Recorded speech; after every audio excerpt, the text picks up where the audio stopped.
Algunas leyendas se construyen con canciones, otras ocultan silencios que nadie quiso escuchar.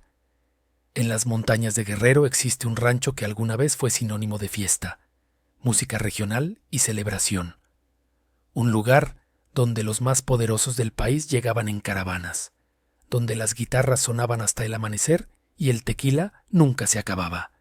Pero detrás de los corridos y las luces de neón, algo más oscuro sucedía en esas mismas paredes. Este no es un documental sobre música. Es la historia de cómo el poder, la fama y el silencio permitieron que un ícono de la cultura popular operara en las sombras. ¿Cómo es posible que un hombre amado por millones mantuviera secretos tan profundos? ¿Quién sabía lo que realmente ocurría en ese rancho? ¿Y por qué nadie habló hasta que fue demasiado tarde? Durante años, las autoridades recibieron testimonios, declaraciones detalladas, nombres, fechas, lugares, pero ninguna investigación prosperó mientras él vivía. La pregunta que sostiene este documental es simple, pero incómoda. ¿Fue el rancho de Joan Sebastián un refugio para la música o un escenario para algo mucho peor? José Manuel Figueroa. Figueroa nació en 1951 en Juliantla, un pueblito enclavado en las montañas de Guerrero, un lugar donde las calles eran de tierra, las casas de adobe, y la única salida parecía ser el campo o la migración. Su papá era agricultor, su mamá, ama de casa. Eran una familia humilde, como la mayoría en la región. José Manuel creció rodeado de pobreza, pero también de música. Las guitarras sonaban en las fiestas del pueblo, en los jaripeos, o en las cantinas improvisadas donde los hombres tomaban mezcal después de la cosecha. A los 8 años, entró al seminario en Guanajuato. Sus papás querían que fuera sacerdote, pero José Manuel no estaba hecho para los rezos ni para el silencio de los claustros. A los 17 años, dejó el seminario y regresó a Guerrero con una certeza: viviría de la música. Se fue a la Ciudad de México, cantaba en bares, en restaurantes, en cualquier lugar que le pagara unos pesos. Adoptó el nombre artístico de Joan Sebastián, inspirado en San Sebastián, el santo de su infancia, y en el cantante Joan Manuel Serrat. Era un nombre que sonaba distinto, más comercial, más memorable. Durante años, Joan Sebastián fue un desconocido más en la escena musical capitalina. Compuso canciones para otros artistas. Grabó discos que pasaron sin pena ni gloria. Pero tenía algo que pocos tenían: una capacidad innata para contar historias a través de sus letras.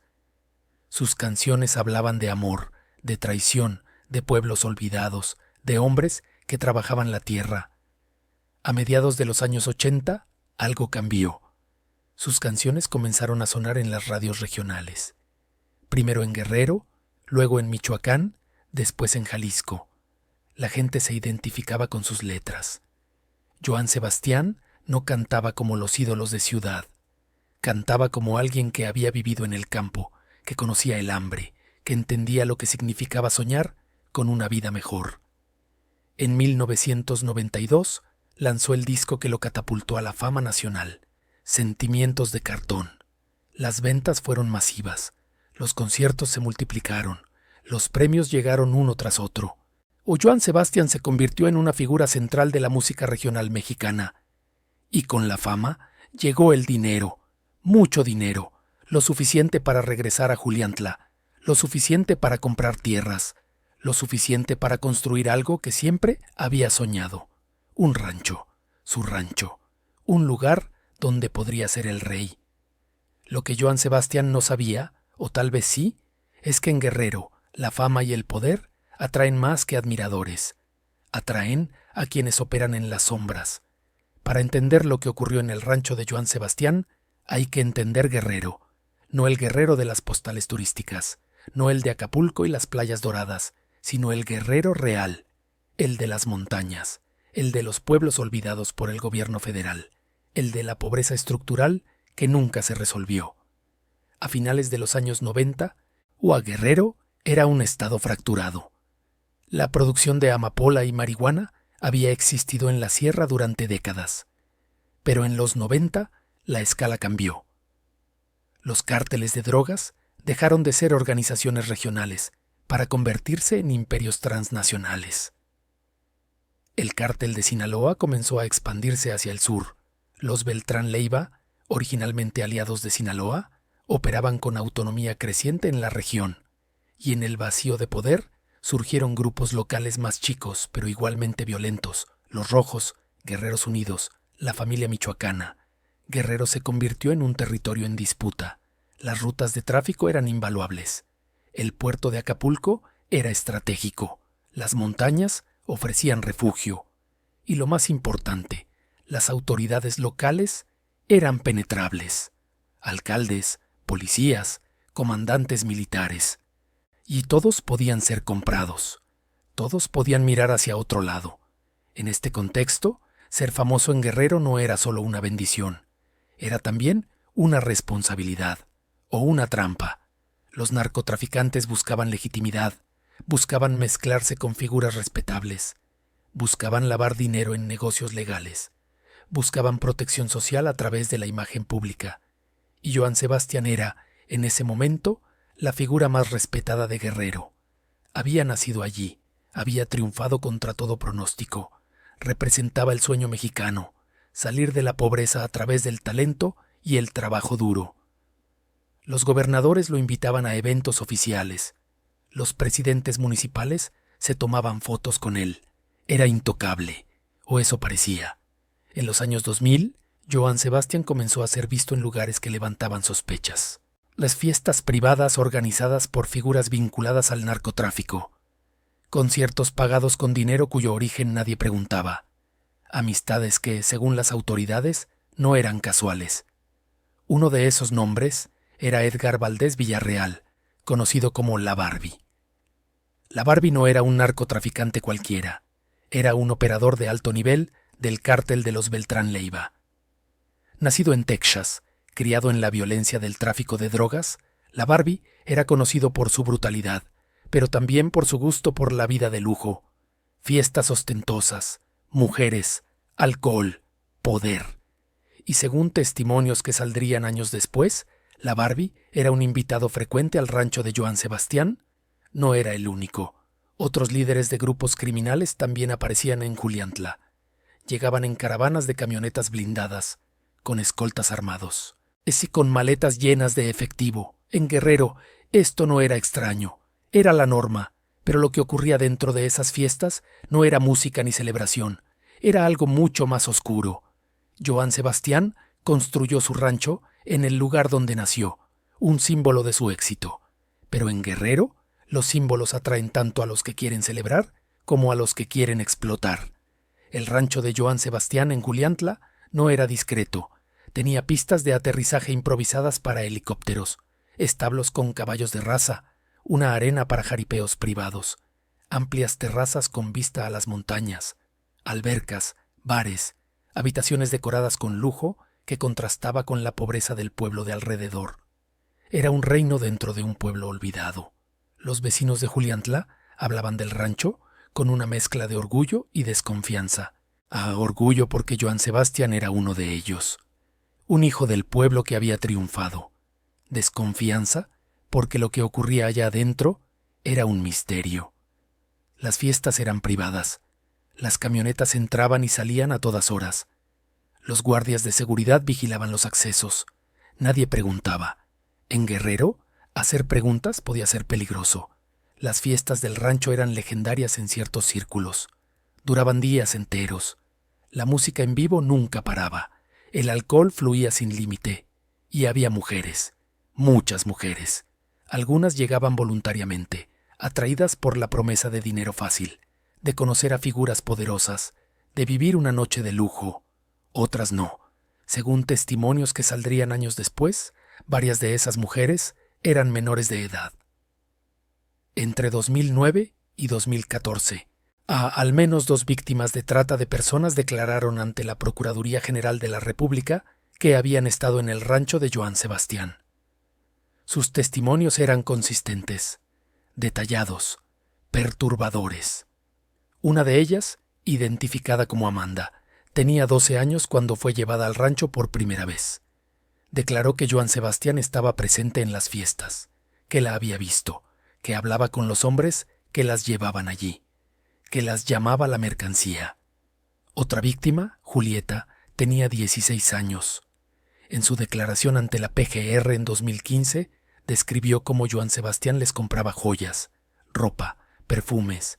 Les decía que eran sus princesas. Pero esas mismas princesas eran entregadas a narcotraficantes y empresarios que pagaban por pasar tiempo con ellas. Los testimonios mencionaban nombres específicos. Edgar Valdés Villarreal, a la Barbie, era uno de los invitados frecuentes. Otros operadores de los Rojos, un grupo criminal que controlaba parte de Guerrero, también aparecían en las declaraciones. El rancho no era solo un lugar de celebración, era un espacio donde el poder se negociaba, donde los favores se intercambiaban, donde la vulnerabilidad de niñas y adolescentes era convertida en mercancía para mantener alianzas. Las víctimas describían un sistema. No era caótico, no era improvisado. Había intermediarios que reclutaban a las menores en otros estados. Había transporte organizado, había pagos, había discreción absoluta, y en el centro de todo eso estaba el rancho. Joan Sebastián nunca fue formalmente acusado en vida. Las investigaciones de la PGR avanzaban con lentitud. Los testimonios existían pero no prosperaban. Y algunos abogados argumentan que la falta de acción fue por insuficiencia de pruebas. Otros sugieren que la fama y las conexiones de Joan Sebastián lo protegieron. Lo que es indiscutible es esto. Las declaraciones existen, están archivadas, y en ellas el rancho de Juliantla aparece una y otra vez. Durante años, el rancho fue un secreto a voces. Los que sabían, callaban. Los que callaban, se beneficiaban. Pero en 2014, algo cambió. En junio de 2014, una joven de 17 años entró a las oficinas de la Procuraduría General de la República en la Ciudad de México. Estaba acompañada por una trabajadora social y un abogado de una organización de derechos humanos. Llevaba meses recibiendo apoyo psicológico. Había escapado de una red de trata de personas que operaba entre Tlaxcala, Puebla y Guerrero. Su testimonio duró 4 horas. Mencionó nombres, lugares, fechas, y entre esos lugares apareció el rancho de Joan Sebastián. No era la primera vez que la PGR escuchaba ese nombre en relación con trata de personas. Pero sí era la primera vez que una víctima aceptaba declarar formalmente. La investigación, sin embargo, avanzó con una lentitud inexplicable. Los fiscales argumentaban que los testimonios eran insuficientes sin evidencia física, que necesitaban pruebas forenses, registros bancarios, videos, fotografías. Pero las víctimas no tenían ninguna de esas cosas, solo tenían su memoria. Y en casos de trata la memoria es lo único que queda. En 2015, otra víctima rindió declaración. Esta vez, el testimonio era aún más específico. Describía la distribución interna del rancho, los nombres de los guardias de seguridad y los vehículos que usaban para transportar a las menores. Y mencionaba directamente a Joan Sebastián como alguien que no solo sabía lo que ocurría, sino que participaba activamente.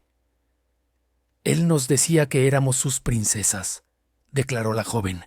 Nos compraba cosas, nos trataba bien cuando los invitados no estaban, pero cuando llegaban los hombres importantes, nos presentaba como si fuéramos parte del espectáculo. La investigación tendría que haber escalado, tendría que haberse emitido una orden de cateo, tendría que haberse citado a Joan Sebastián a declarar. Pero nada de eso ocurrió. El 13 de julio de 2015, Joan Sebastián murió en su rancho de Juliantla. Tenía 64 años. La causa oficial fue cáncer de huesos, una enfermedad que había combatido durante años. Su muerte fue noticia nacional. Los medios lo recordaron como un ícono. Los políticos emitieron condolencias. Los fans llenaron las calles de Juliantla para despedirlo. Miles de personas asistieron a su funeral. La cobertura mediática fue masiva, reverencial, nostálgica. Nadie habló de las investigaciones. Nadie mencionó los testimonios. Nadie preguntó por las víctimas. Con la muerte de Joan Sebastián, la investigación de la PGR quedó prácticamente archivada. Sin un acusado vivo, el caso perdió prioridad. Los fiscales asignados fueron reasignados a otros expedientes. Las víctimas dejaron de recibir seguimiento institucional. En 2017, 2 años después de su muerte, el periodista Héctor de Mauleón publicó una investigación en el diario El Universal. El artículo detallaba los testimonios que habían permanecido ocultos. Citaba documentos de la PGR. Entrevistaba a abogados que representaban a las víctimas y nombraba directamente a Joan Sebastián. La reacción fue inmediata y polarizada. Los fans del cantante lo defendieron con ferocidad. Argumentaban que las acusaciones eran infundadas, que eran un intento de manchar su legado, que no había pruebas contundentes. Las redes sociales se llenaron de mensajes de apoyo hacia su memoria. Pero también hubo voces que exigían justicia. Organizaciones feministas y de derechos humanos señalaron que los testimonios de las víctimas habían sido ignorados sistemáticamente, que la fama y el poder de Joan Sebastián habían funcionado como un escudo, que el sistema judicial mexicano había fallado una vez más. La familia de Joan Sebastián negó todas las acusaciones. Emitieron un comunicado asegurando que su padre nunca estuvo involucrado en actividades ilícitas, que las declaraciones eran falsas, a que todo era una campaña de difamación. Hasta el día de hoy no ha habido un juicio, no ha habido sentencias, no ha habido justicia formal. Las víctimas siguen vivas. Algunas han reconstruido sus vidas, otras luchan con el trauma. Todas cargan con el peso de no haber sido escuchadas a tiempo, y el rancho de Juliantla sigue en pie. La muerte de Joan Sebastián cerró un expediente, pero no resolvió la pregunta central. ¿Cómo fue posible que esto ocurriera durante años sin consecuencias? Las consecuencias de lo que ocurrió en el rancho de Joan Sebastián no terminaron con su muerte. Para las víctimas, el daño es permanente. Los testimonios de sobrevivientes de trata de personas documentan un patrón consistente: trauma complejo, trastorno de estrés postraumático, dificultad para establecer relaciones de confianza, episodios depresivos recurrentes. Muchas víctimas nunca logran reintegrarse completamente a la sociedad. Algunas desarrollan adicciones, otras enfrentan estigmatización de sus propias comunidades. En el caso de las jóvenes que declararon contra Joan Sebastián, el costo fue aún mayor. Algunas fueron amenazadas, otras tuvieron que cambiar de identidad y reubicarse en otros estados. Ninguna recibió reparación del daño, ninguna fue indemnizada, ninguna escuchó una disculpa pública. El sistema de justicia mexicano no solo falló en procesar el caso, falló en proteger a quienes se atrevieron a hablar. Pero las consecuencias también fueron sociales. La historia de Joan Sebastián expuso una verdad incómoda. En México, la fama puede funcionar como inmunidad. Las figuras públicas queridas no solo están protegidas por abogados y relaciones políticas. Están protegidas por el afecto colectivo, por la negación social, por la resistencia a creer que alguien admirado pueda ser también culpable. Cuando Héctor de Mauleón publicó su investigación en 2017, la reacción mayoritaria no fue solidaridad con las víctimas, fue defensa del ídolo caído. Comentarios en redes sociales acusaban a las víctimas de mentir, de buscar dinero, de intentar destruir un legado. Esta respuesta no es exclusiva de México, es un patrón global. Pero en un país donde la impunidad es estructural, donde el 95% de los delitos quedan sin resolver, la protección que otorga la fama se multiplica. Para Guerrero, las consecuencias también fueron tangibles. El rancho de Juliantla se convirtió en un símbolo ambiguo. Para algunos, sigue siendo el hogar del ídolo. Para otros, o es la evidencia física de un sistema corrupto que permite que el poder opere sin límites. El pueblo de Juliantla quedó marcado. Los vecinos que alguna vez hablaron con orgullo de Joan Sebastián, ahora prefieren no hablar del tema. Las divisiones comunitarias persisten. Algunos siguen defendiendo su memoria. Otros, en privado, admiten que siempre supieron que algo no estaba bien. Y luego está el impacto en otras víctimas, Cada caso de trata de personas que no se resuelve envía un mensaje. Hablar no sirve. Denunciar no cambia nada. El sistema no te protegerá. Si Joan Sebastián, con toda la evidencia testimonial en su contra, nunca enfrentó consecuencias, ¿qué esperanza tienen las víctimas de redes menos visibles? La impunidad no solo protege a un culpable, silencia a futuras víctimas. Desde 2015, a México ha enfrentado una crisis creciente de desapariciones de mujeres y niñas. Guerrero es uno de los estados con mayor incidencia. Organizaciones civiles estiman que cientos de menores son víctimas de trata cada año solo en esa región. ¿Cuántas de esas víctimas no hablan porque vieron lo que le pasó a quienes sí lo hicieron? El rancho sigue en pie, los corridos siguen sonando, pero las preguntas permanecen.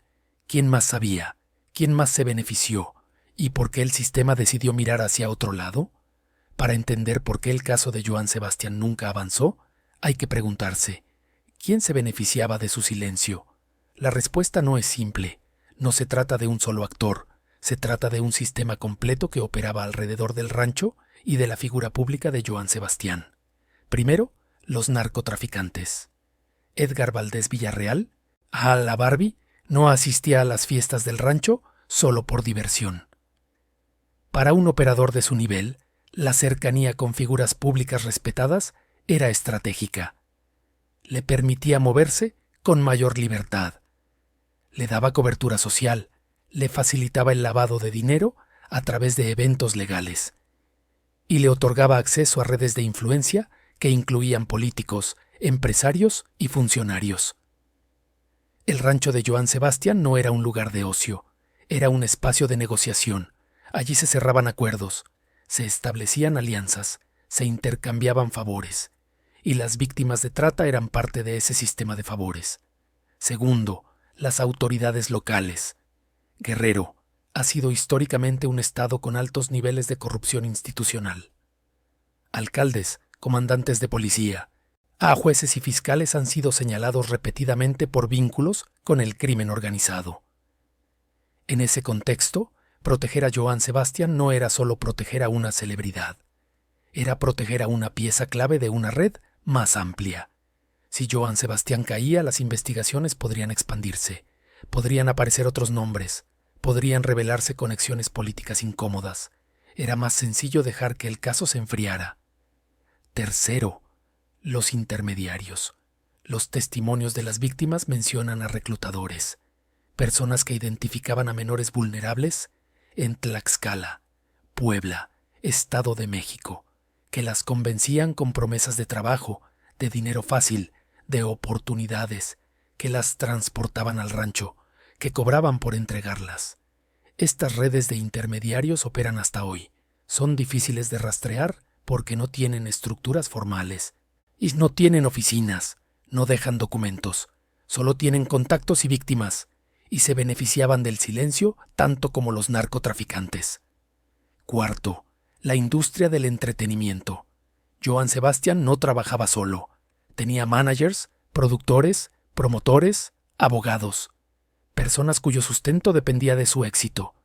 Si el escándalo explotaba en vida, las giras se cancelarían, los contratos se romperían, las ventas de discos caerían.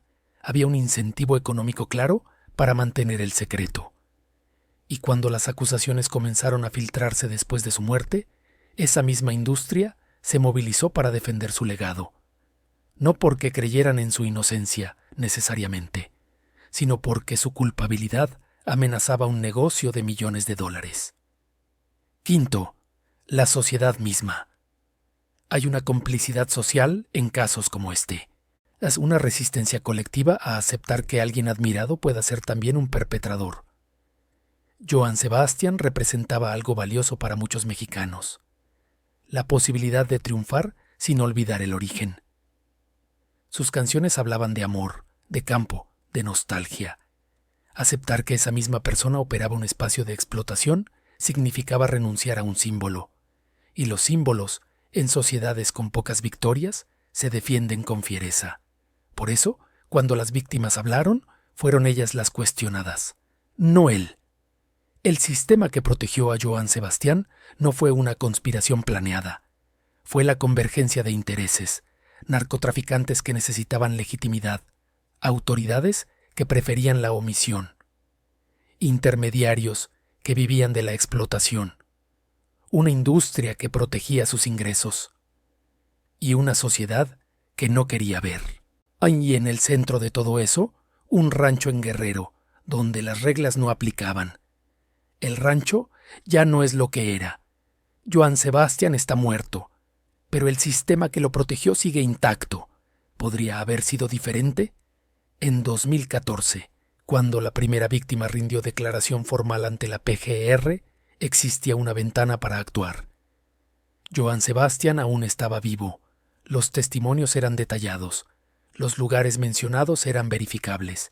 Había nombres de intermediarios, de guardias de seguridad, de otros participantes. La investigación podría haber avanzado, pero no lo hizo. La pregunta es, ¿podría haber sido diferente? La respuesta técnica es sí, absolutamente. Si la PGR hubiera tratado el caso con la urgencia que merecía, si hubiera emitido órdenes de cateo, si hubiera citado a Johann Sebastian a declarar, y si hubiera protegido a las víctimas con protocolos adecuados, el desenlace podría haber cambiado. Otros países han procesado a figuras públicas de alto perfil por delitos similares. En Estados Unidos, el productor Harvey Weinstein fue sentenciado a 23 años de prisión por abuso sexual. En Francia, el director Roman Polanski enfrenta múltiples acusaciones que persisten décadas después. En el Reino Unido, el presentador Jimmy Savile fue expuesto póstumamente en una investigación masiva que reveló cientos de víctimas. La diferencia no es la fama, es la voluntad institucional de actuar. En México, esa voluntad no existió. Hubo resistencia comunitaria, aunque limitada. Algunas organizaciones de derechos humanos intentaron presionar a la PGR para que avanzara. Activistas feministas señalaron el caso como ejemplo de impunidad estructural. Periodistas como Héctor de Mauleón investigaron y publicaron lo que las autoridades no querían ver. Pero esas voces fueron insuficientes frente al poder del silencio colectivo. También hubo alternativas ignoradas. Si las autoridades estatales de Guerrero hubieran intervenido en 2009, cuando los primeros indicios aparecieron, el daño habría sido menor. Si los vecinos de Juliantla hubieran tenido canales seguros para denunciar, quizás alguien habría hablado antes. Si la industria del entretenimiento hubiera implementado códigos éticos más estrictos, quizás los managers y promotores no habrían mirado hacia otro lado. Pero ninguna de esas cosas ocurrió. El sistema no falló por accidente. Falló porque estaba diseñado para proteger el poder, no a las víctimas.